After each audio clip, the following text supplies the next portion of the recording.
What is a product that once you found the luxury/expensive version you never went back? Anything bed-related, from mattress, pillows, and even sheets. Shoes. I was recently able to start affording nicer shoes, and my feet have been so much more comfortable. Headphones. No way I'm going back to awful audio quality again. Hair products for curls. I got a Kitchenaid stand mixer. It replaced my $10 generic brand hand mixer. Besides the fact that my arms don't ache and there's no burning plastic smell, it just works amazingly well and is so much quieter. Breads. Love the sourdough bread that's handmade. Good quality shoes with arch support. I basically stopped buying normal shoes after that. Major life quality improvement. I have high arches, so clothes. Buying only cheap ones, that don't last long, only made me buy more and more. Better to buy fewer clothes of high quality that last longer. Lotion. I have very minor adult ezcema. My diet can cause it to be worse, so I watch what I eat. The lotions made for ezcema are worth it. Birkenstock sandals, pads and tampons. Pens/pencils. Cat food, specifically canned. Noticed a huge difference in my cat's health and appearance. Edit. I buy Tiki Cats Aloha Friends and the After Dark line. My cat also likes the Primal freeze-dried nuggets. Radio button, a luxury quality mattress. You spend 1/3 of your life sleeping in bed.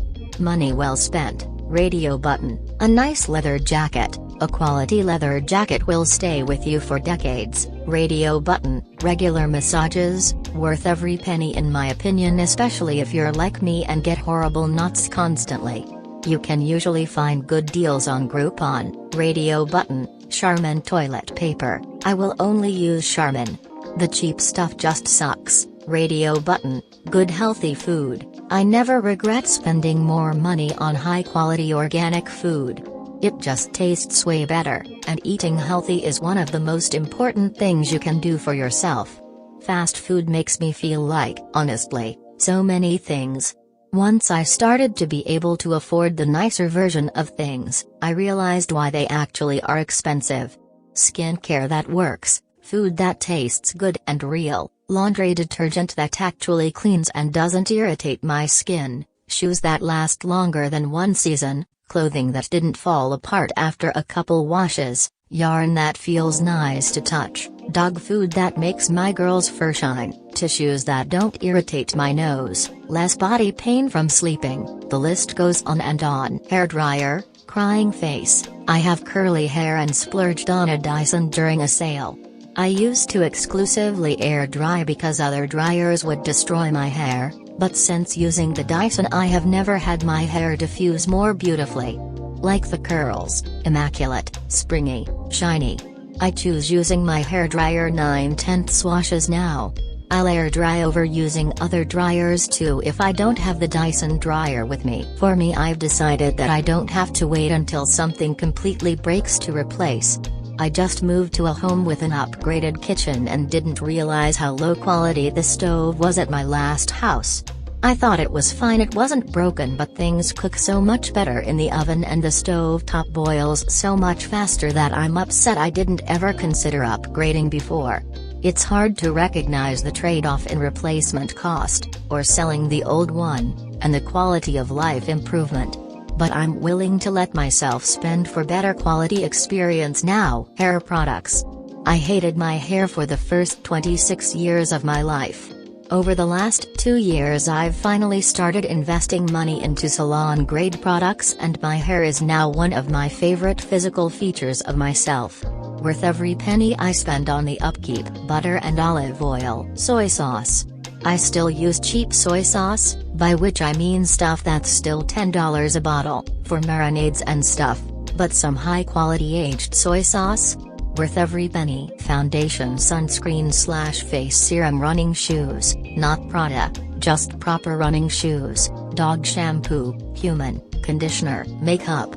I used to always go after the cheapest stuff from Walmart or other cheap little stores. My mom asked me one day why I was buying expensive skincare products when I was putting cheap and low-quality makeup on my face. Never went back to the cheap stuff after that. Edit. since people are all stressed out over this. I'm talking about going from 99-cent makeup products to a higher quality. I bought a Fjällräven winter coat and it is superior in design and warmth to anything I've ever owned. Not a product exactly, but I started going to a more expensive women-only gym recently, and I will never go back to Planet Fitness lol. $200 perfume. Seriously, I can still smell it on my clothes when throwing them in the washer. I don't wear it often since WFH plus it's expensive. But it is worth every penny. Toilet paper. La Roche-Posay sunscreen, I use it every day. TBH, it's not even expensive/luxury, but it's still more expensive than my typical budget. It's like 20 quid edec. Moisturizer. Shampoo. I have dyed hair, so I need a sulfate-free shampoo for the color to last. I bought 1-liter bottle of Sukin shampoo for like €8 thinking it's a massive deal, but no. It didn't foam at all. I needed like 10 pumps to wash my hair properly. It made my hair feel horrible to touch and I couldn't go more than 2 days without washing. Then I bought Wella Elements shampoo, 1 liter for like €25. It's amazing. My hair is now so healthy and soft, and I only have to wash it 2x a week. Wine. Sadly. Cappuccino machine. I have an unapologetic mocha habit. The contrast to those cheap plastic machines is insane. Several things. Coffee, hair care, and skincare are the top ones. Lululemon leggings. Listen, the quality and comfort is unlike any other brand. Handbags. I recently got my first Saint Laurent bag, and I'll never be able to buy a cheap bag ever again. I usually care very little about brands and I'll happily wear anything from thrifted shine to brandless, but bags is something I refuse to compromise with now. Handbags. I bought a Monsieur Gabriel last year and now I can see that brands like Coach, Michael Kors, etc., are not good quality. Yes. People don't realize how important a good mattress is.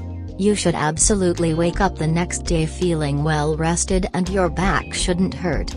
If you're tossing and turning all night and can't get comfortable, that's a sign your mattress isn't a fit for your body. I have scoliosis and I'm an unofficial mattress expert lol. My bad back of 20 years is in love with the Casper mattress. Yes. Merrell for outside, Sorel slippers for inside. Same. I splurged last year and bought my first pair of Allbirds slip-on sneakers. They are so comfortable and stylish. When they wear out, I'm getting another of the same exact pair. I can wear them all over the city and out on day-long hikes in the woods, yet my feet never got tired or achy. Yes. I bought Bose noise cancelling when I was in college and continue to use them. It's truly ideal at the gym. Speakers in general. My brother got me into car audio when I was a kid, and I got my girlfriend into high-fidelity audio when we started dating. She jokingly complains sometimes about how she never noticed how terrible most speakers are, especially at places like, say, grocery stores, until we started dating. I think a lot of people would be more interested in high-fidelity audio if there was more exposure. Most people only hear the speakers that came with their car or are built into a Bluetooth device, and while we've come a long way with making cheap speakers sound good, there's just no replacement for good speakers that are designed to focus on audio quality and not compromise for, say, space or power requirements. Nice thing about headphones is they're the most reliable speakers to get right. You don't have to worry about the size of the room, the distance between the speaker and the audience, etc. Once you've got a nice set, as long as you take care of them, they just sound good. My husband's grandma was a huge bully about Christmas lists. If you didn't give her a list with gifts from $1 to $500, she would call and rag on you until you had a good enough list. Then she would buy it all. The first time I ever gave in to the list pressure was after we had been married 6 years. I asked for normal stuff and she said, "You gave me a great grandbaby, make a list." Added the mixer and got it. It was her last Christmas. Growing heart. They're amazing and they last a lifetime. I've been using mine for over 20 years now. Ooh. I'm in the same boat. What do you use? I love Yos BC. It's nice and thick and I can smell like a sugar cookie. I was thinking about getting these Antivas this year, This might cement that I didn't even realize pens could be so awesome until I had to sign documents with my lawyer's pens. I'm like, is this how the other half lives? Their fur gets so soft and beautiful when they get quality food. Our cat will only eat what he will eat.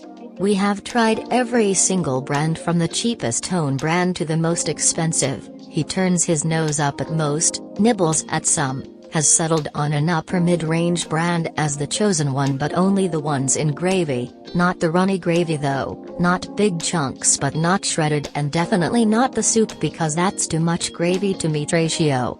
Only if all these boxes are ticked will he eat the food with minimal fuss. He drinks out the toilet though. Woman shrugging. I remember years ago, I was researching more healthy products for myself and my pets and found a demonstration of the lady who created Tiki Cat at a pet food fair. She said it's so good, it's human quality food, and then took a big bite of it and ate it. It really tickled me. Since then, it's my favorite wet food for my cat as long as it's available. And Farmina for dry kibble, but I don't let her free eat kibble. That's when you realize how being rich seeps into everything and makes all so much better. Money can absolutely buy happiness, to a certain level. Once I tried Badia Occulti Buono, I could never go back. And Kerrygold. I kept not finding a shade match, especially 20 years ago when shade ranges were so limited, and my mom said, why don't you go to the department store where you can get a sample or return it if turns orange? You'll spend less than throwing away a bunch of drugstore duds. So glad places like Sephora and Ulta are widely available now. I feel this way about liquid foundation. My face is just too oily for drugstore ones. I need that $50 liquid foundation with staying power. While that's a question that I never asked myself, thanks for that. Agreed. I was going to put niche perfumes too, but I have an equal love for some cheapies. Amouage, Tiziana Terenzi and others last forever. Yes, mine is Flower Bomb by Victor and Rolf. I splurged on a giant bottle last year. Between volume discount, a coupon for signing up for their email, and free shipping/engraving, I made out like a bandit versus normal retail sized. Something to keep in mind if it really brings you joy. Smile. How is it better? Genuinely curious.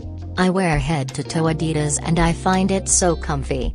So I'm a bit intrigued. Your comment. L. Amen. I own a Gucci and a Prada and they are my pretty babies who will never betray me. They are classy and everlasting quality. How often do you clean them?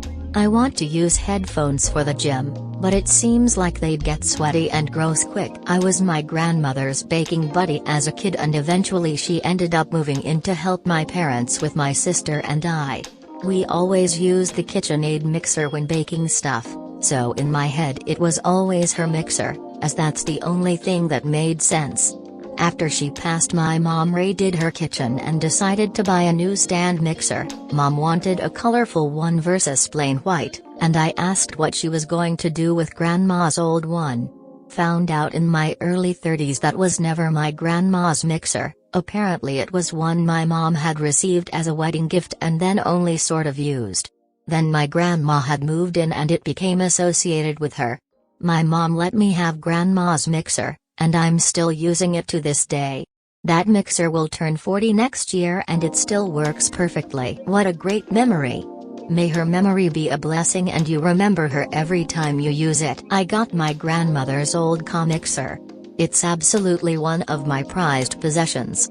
If my dog weren't so wiggly, I'd definitely consider having him under one arm and the mixer under another as my two things to save if my house were on fire. Problem is they got bought out and changed a lot in the past 10. Now they are as compromised as any of the other old good brands. Aquaphor, which isn't that expensive but it is definitely a jump from the Bath & Body Works lotion I used to use.